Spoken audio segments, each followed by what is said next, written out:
சிவகங்கையை எந்த ஆண்டு மீட்டார்? 1780. ஆங்கிலேயரின் கப்பல்களுக்கு போட்டியாக உள்நாட்டு இந்திய கப்பல் நிறுவனத்தை தொடங்கியவர் இது கிடையாது, வ.உ.சி. தமிழ் மொழியின் உபநிடதம் என போற்றப்படும் நூல் எது அப்படின்னு கேட்டிருக்காங்க. தாய்மானவர் பாடல்கள். கொடுப்பது பழத்தின் இயல்பு, பெறுவது வேரின் இயல்பு என பாடியவர் யார் அப்படின்னா கலீல் ஜிப்ரான். தீர்க்கதரிசி என்னும் நூலின் ஆசிரியர் யார்னா புவியரசு. ஏழை மக்களின் பசியை போக்குவதே மேலான அறம் என்று கூறியவர் மணிமேகலை. பசிப்பினி போக்கிய பாவை என போற்றப்படுபவர் மணிமேகலை.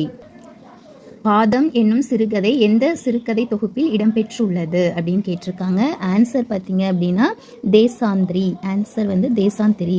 பொருந்தாத ஒன்றை தேர்ந்தெடு. எஸ் ராமகிருஷ்ணன் பற்றி நம்ம பார்க்கணும். ஸோ ஆன்சர் கை முளைத்த கதைகள். கூற்றுகளை ஆராய்க. பொருளின் பண்பை குறிக்கும் பெயர் பண்பு பெயர்.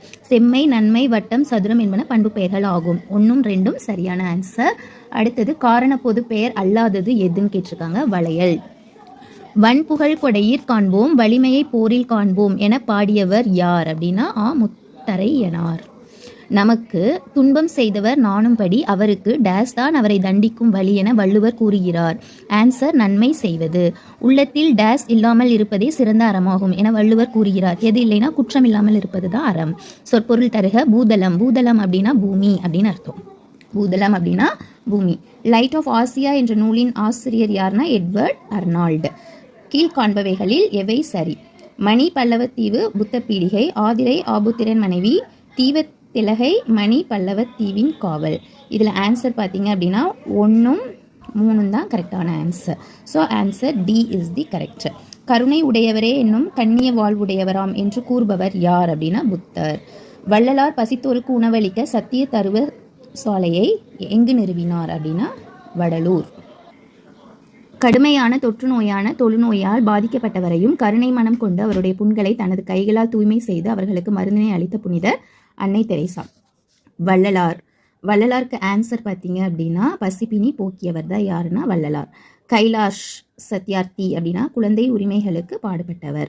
அன்னை தெரேசா யாருன்னா நோயாளிகளிடம் அன்பு காட்டியவர். அப்போது ஆன்சர் பாருங்கள், இங்கே ஃபர்ஸ்ட் ஒன்க்கு ஆன்சர் 2ன்னு கிடைக்கும். இதுக்கு 3, இது 1. ஸோ 2, 3, 1 எங்கே இருக்குன்னு பார்த்தீங்கன்னா ஆப்ஷன் டி தான் கரெக்ட் ஆன்சர். கைலாஷ் சத்யார்த்தி உலக குழந்தைகள் கல்வி உரிமைக்காக எத்தனை நாடுகளில் எத்தனை கிலோமீட்டர் தூரம் நடைப்பயணம் மேற்கொண்டார் அப்படின்னு கேட்டிருக்காங்க. ஆன்சர் 103 நாடு, 80,000 கிலோமீட்டர் அவர் டிராவல் பண்ணியிருக்காரு. மனித நேயத்தின் மகத்தான சாதனையாக தம் மகனின் துடிக்கும் இதயத்தை தானமாக அளித்த இக்கால வள்ளல்கள் யார் அப்படின்னு கேட்டீங்க அப்படின்னா அசோகன், புஷ்பாஞ்சலி. மருந்தை தேனில் கலந்து கொடுப்பது போல் கருத்துக்களை சுவைப்பட கூறுவது எது அப்படின்னா அணி. சரியான குரலை தேர்ந்தெடுக்க. நோயெல்லாம் நோய் செய்தார், மேலெல்லாம் நோய் செய்தார். So this is